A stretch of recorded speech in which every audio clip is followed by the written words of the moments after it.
And welcome back to Coaching with the Bible. This week, the portion of Korach. Our subject this week is a revisiting of a subject we discussed some weeks ago on crisis leadership / crisis management. It is at the heart of this week's story, and it's really important that we revisit it and review it because the reality of this week's portion and this week's story is different than the last time we discussed it. We discussed crisis leadership in the story of the golden calf and in the aftermath of that experience and that event and that catastrophe, calamity, pick your word for it. And we talked about Moses in that moment. We talked about Aaron in that moment. We talked about the idea that Aaron was trying to crisis manage, whereas Moses was trying to crisis lead, and those were not the same thing. And we talked through the process that Moses engaged in to get the people to the other side of that. And so I want to revisit that with a slight variation in talking about this week's portion in the story of the rebellion of Korach, Dathan, Aviram, and the 250 leaders. Because from the beginning, this week's story is different. The players are clearly different. Let's call it the environment in which the story takes place is different. The way in which it is seen by the people is also different with respect to their reaction. And so, whereas in other weeks when we've talked in Coaching with the Bible, we have an idea at the end about perhaps an applicable notion about how we would crisis lead, I'd like to this week to stay more focused within the story and hope that the story itself will lend itself to the teaching. This story is different than the story of the golden calf. Both are crises. No question about it. Both are to the heart of who the people are and at the core of what they're about, and for sure put their future in peril, but in completely different ways. The sin of the golden calf is just that. It is a national sin. It is a national tragedy. It is the community of the people of Israel in the moments when Moses is late and delayed in returning, where they don't know what to do, and out of fear or anxiety or whatever it is, they act and have Aaron build for them the golden calf. That is decidedly not how this week's story takes place. Additionally, the golden calf story happens after one of the great moments in all of history, the revelation at Mount Sinai of God to the people, the giving of the tablets. That is a great moment. The people are euphoric in that moment. The aftermath of that story is the ultimate. They received the revelation, they received the Torah from God, and now they're going to learn it, study it, and go into the land. And then that tragedy happens. And so it's calamitous for one particular reason, right? It's a disaster following such an elevated moment. This week is not that. Korach, assuming we take it as it's written in the Bible, and we do, that it follows the story of the spies, and it follows the story of the complaining in the prior portion. So we are in a spiral. We had the people complaining 2 weeks ago. We had the spy story last week, which led to the people now being punished and dying in the desert. The children not going into the land for 40 years, other than what we talked about last week of Caleb and Joshua. And on the heels of that, we get this story of Korach and the leaders. And so we're already in crisis mode. We're already in disaster mode. It's already spiraling out of control. To say it in some ways, this is not the leadership model, perhaps, that Moses is put into place for. Moses is the one who takes them out of Egypt. Moses is the one who crosses the sea with them. Moses is the one at the revelation at Sinai. And perhaps, as some of the commentaries have already begun to discuss a couple of weeks ago, when the first complaining begins and Moses, is at a loss for how to handle that complaining, that perhaps this is not the mode of leadership for Moses, and that's why you get the 70 elders, and that's why in a couple of weeks' time, spoiler alert, you're going to get the transition to Joshua. That's going to be the one to take them into the land. This crisis is different for that reason, for the first reason, and now also for the third reason, because this one's deeply personal. Deeply personal. It's within the family. It's tight to Moses himself. And so it's a different level. And so for all those reasons, this one is percolating with impending disaster. Because this one hits right at the heart of the person and not just a national, just in quotes, just a colossal communal disaster. And so it's interesting from that perspective to delve into it and to sort of see how Moses handles this and what's going on here.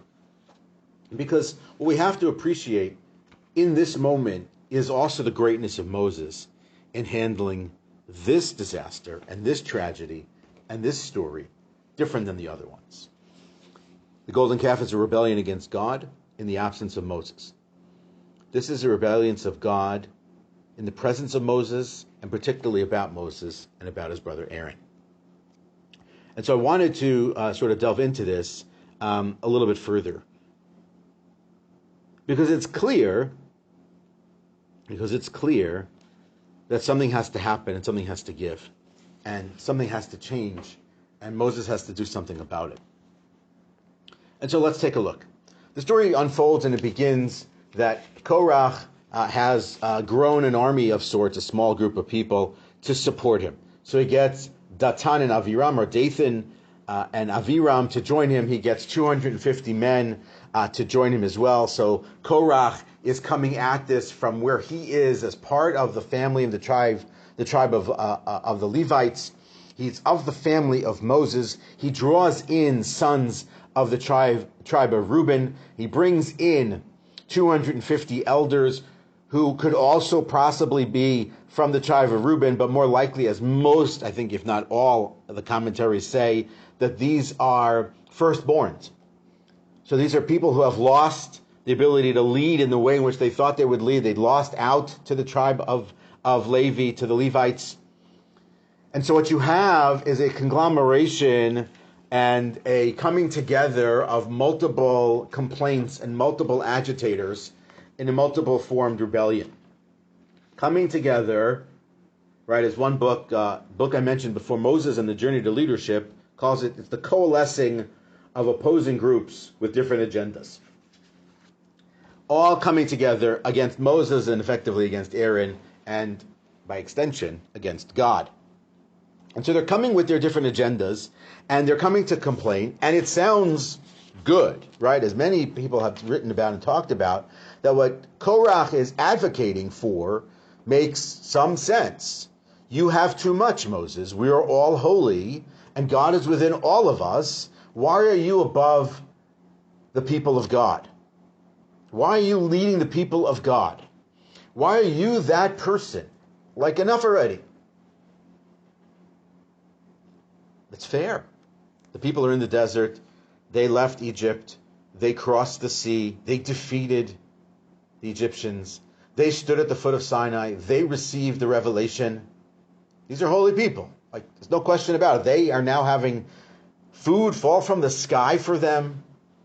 It's a holy people. They've spent time in the desert. They built the tabernacle. They have brought the gifts that led to the building of the tabernacle. They've been through it too. They are the people. So Korach's argument, at least according to the text, seems to have merit. And now you're Moses. And it's just the same way we described it at the time in the aftermath of the golden calf. Moses is receiving this group of people, 253 people, Korach, Dathan and Aviram, and the 250 elders, people from the tribe of Reuben, people from the tribe of Levi and people from many, many tribes coming together against him, arguing about this in public. What do you do? How do you handle this? Where do you go? And so what I want to delineate for you here is not just the timeline of events, because I think that's important, but also the steps that Moses takes in putting down this rebellion. Admittedly, I'll tell you that at the end of it, it doesn't end gracefully or beautifully, and it doesn't end cleanly either. But it's important to appreciate what's going on here. Moses does not have time to wait. When you are the leader in a crisis situation, you do not have the luxury of time in the immediate moment to sit back and wait for something to happen. This is not a moment where, as I heard recently in a great podcast called Cautionary Tales, where you can have what's called masterly inaction, where you can sort of pretend to be doing something, in fact, not actually doing anything at all. Hat tip to the listener who told me about Cautionary Tales, and in particular that episode. Moses does not have the opportunity here to sort of sit back on his heels and wait for something else to happen. He must act. And so it's important to sort of look at how Moses acts and what he does and how he takes on this rebellion to appreciate perhaps an approach to crisis leadership and crisis management. And so the first thing that's really important, as described in that same book,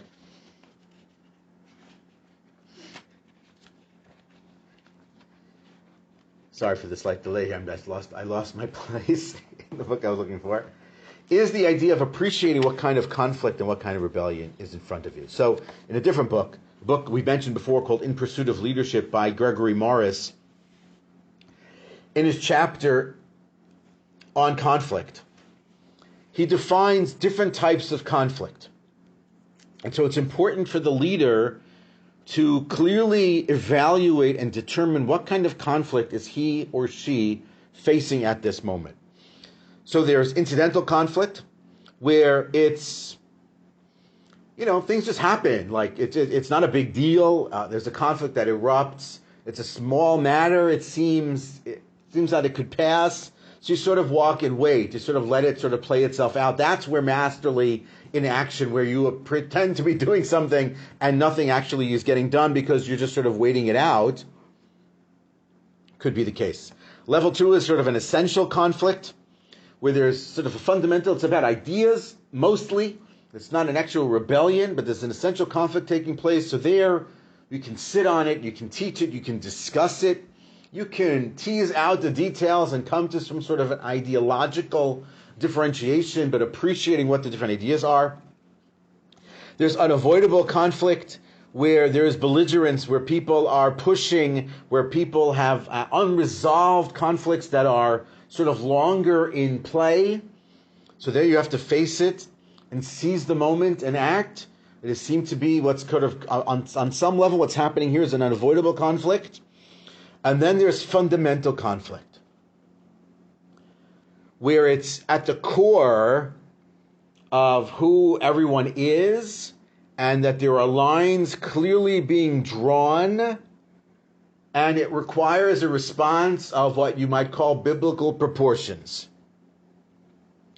In that case, you have to stand and fight. And in that case, you must confront the crisis head on. And so Moses does exactly that.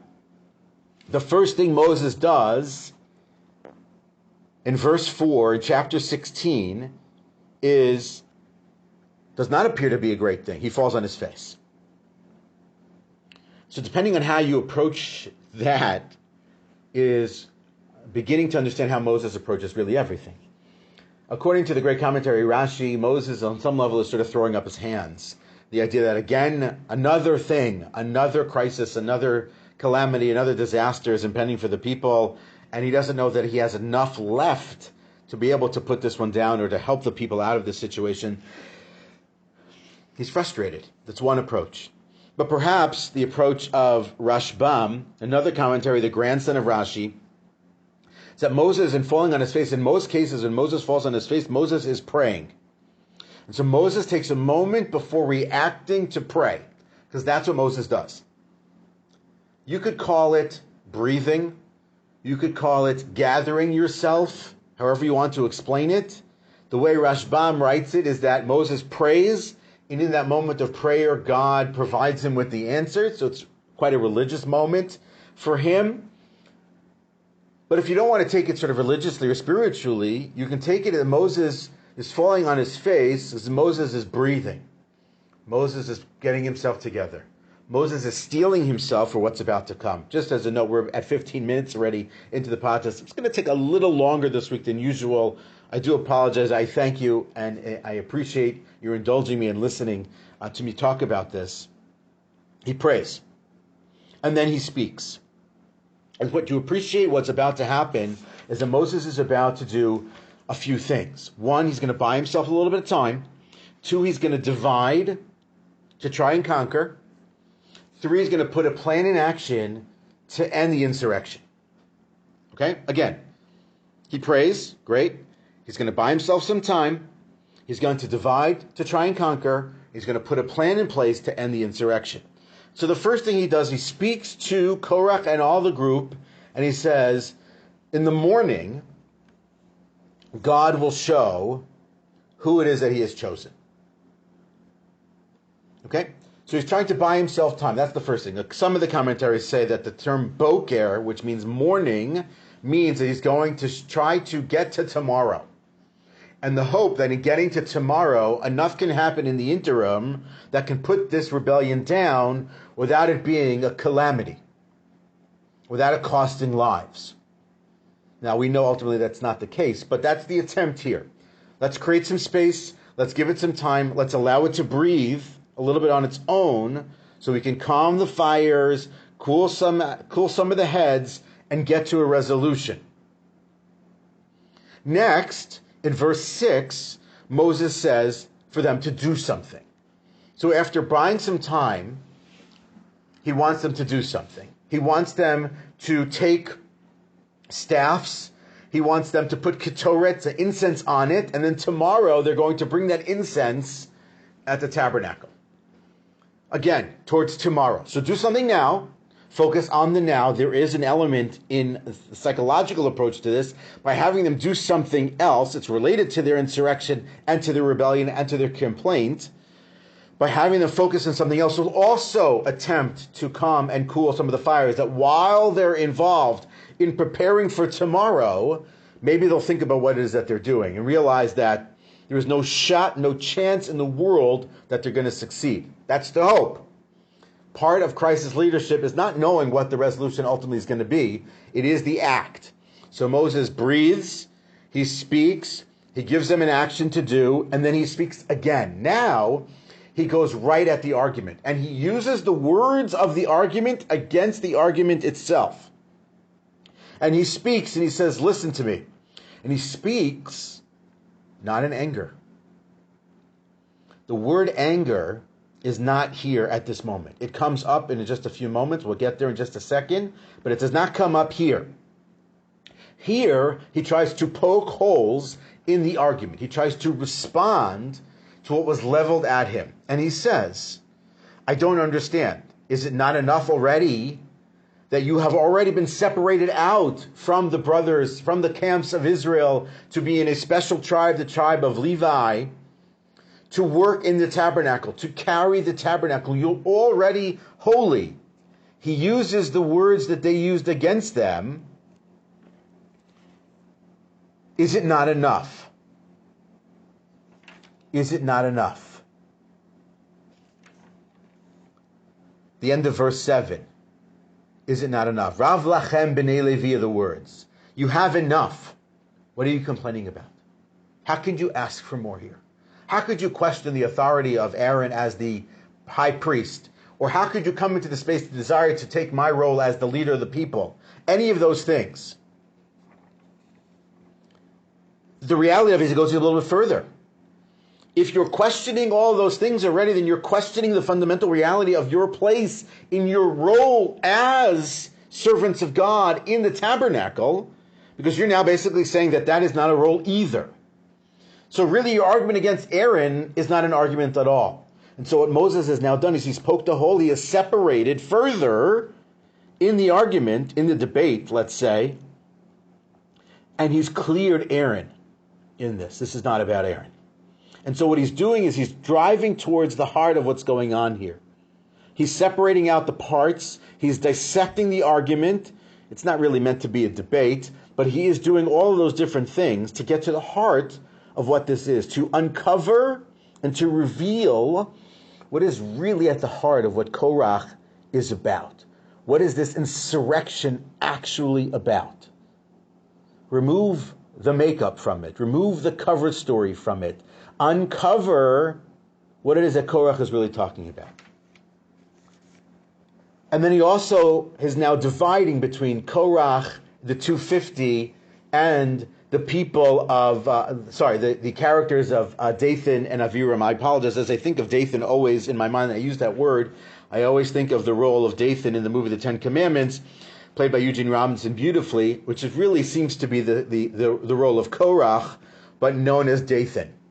You'd have to ask the director as to why that was done that way. But anyway, so he's now addressed one part of this, right? So first, again, we talked about he breathed, he prayed, he tried to create some time and space, he gave them an action, he argued part one, which is the Korach side of this, about the priesthood. Now he's arguing about the other side of this, about leadership, and he's calling them out. In verse 12, Moses calls out to Dathan and Aviram to come to him to discuss the matter. And they refuse. They refuse. Who refuses Moses? But they refuse Moses. We're not coming. They say, isn't it enough? Isn't it enough of a ruse and a trick that you have brought us to this point, that you have not brought us to the land, that you have now caused us to die in the desert, that you're going to now rule over us and call us out and make us come to you? No way. No way. We're not coming. Now, in verse 15, Moses gets angry. But notice here again, Moses is angry. Who sees his anger? No one. Moses is angry and he turns to God. Moses is angry and he speaks to God. He brings that anger out in a conversation with God, not towards the people. So the people don't see his anger. He approaches them, he handles them in the way that he can, again, the idea to quell this rebellion. He speaks to God in verse 16, and then in verse 15, and then in verse 16 and 17, he again repeats the idea of what it's going to be and how this is going to play out. Right? This is the action. This is what I want you to do. Korach, all the people, this is what I want you to do. And tomorrow we're going to do this in the presence of everyone at the entrance to the tabernacle. And here we get to the end. The last 2 points that I want to point out here is this. One, that after this all happens, God in verses 20, 21, 22 separates. This is very important. Moses separates out those who have done the wrong from those who have not done the wrong. God punishes only those who have done the wrong. Moses goes to them. This is a super important point here. Verse 25. Dathan and Aviram and the others did not come to him. The time that was spent in the overnight period that Moses had hoped would quell the rebellion actually had the reverse effect. And so now Moses goes to them in verse 25. Moses gets up and he goes to Dathan and Aviram and he goes to them and he brings people with him, and then he speaks and he says, separate. So that God, you should know, and that God should show what it is the punishment's going to be. And then the punishment happens and the people die, and it's a disaster and it's a tragedy. And so what you see in the story is that Moses acts. Moses takes on the mantle of leadership. It's not a pretty moment. It's not a good moment. And in fact, the aftermath of the story isn't good either. He quells the rebellion. He suppresses the rebellion. People die, and the people are angry. Aaron comes into the story Aaron comes back into the story. Aaron now has to play a role in a story that initially he had played no role in.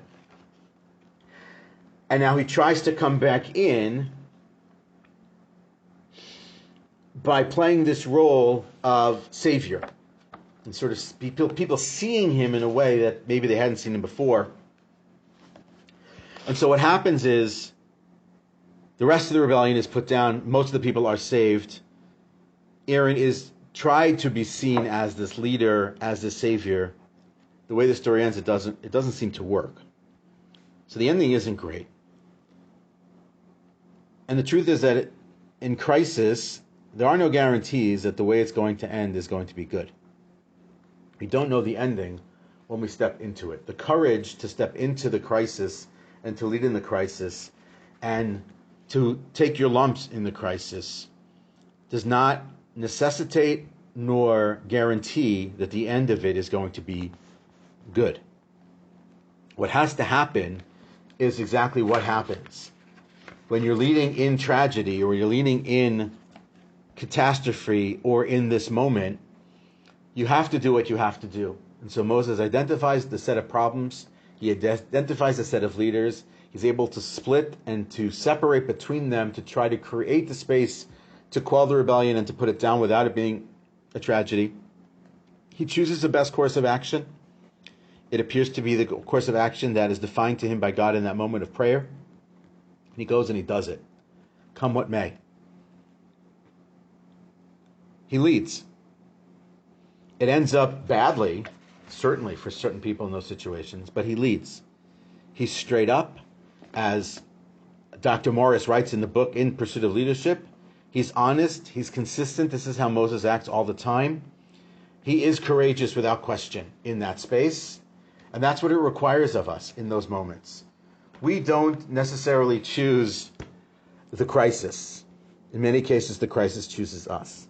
I'm not sure what you say that a lot of different things, but it's certainly the case with crisis. We're not looking for crisis. We're not looking for disaster moments, but they do come upon us. And in those moments, when we're in crisis, we must act and we must lead. And we can't sit by. And so Moses acts. He does what he believes is right in those moments. He acts in the way that he believes is right in those moments. And he's weighing many things. And the ultimate goal is to save the people, to save the mission, let's say, to get the people to the promised land, or at least to the edge of the promised land, in a manner, in a way that is going to be set up for their success once they get into the promised land. And now with the third rebellion in as many weeks, let's say, but over a short period of time, it's getting harder. And as this one ends, it doesn't actually end. It's clear that there's some unresolved conflict that's still at play here with the people. It's clear that what Korach raised as an issue, or what the 250 raised as an issue, seems to have been a legitimate issue for some of the people. It's clear that there are people who are questioning the authority of Moses, by extension then the authority of God and Torah. And it's not a good moment for them. As bad as last week's moment was in questioning the ability to enter the land and questioning the idea of going into the land and the ultimate punishment of them staying in the desert, here we have a different kind of questioning that's going on. And it's brutal. And it's painful. And people lose their lives. And people are horrified, and they're terrified, and they're scared once it's over.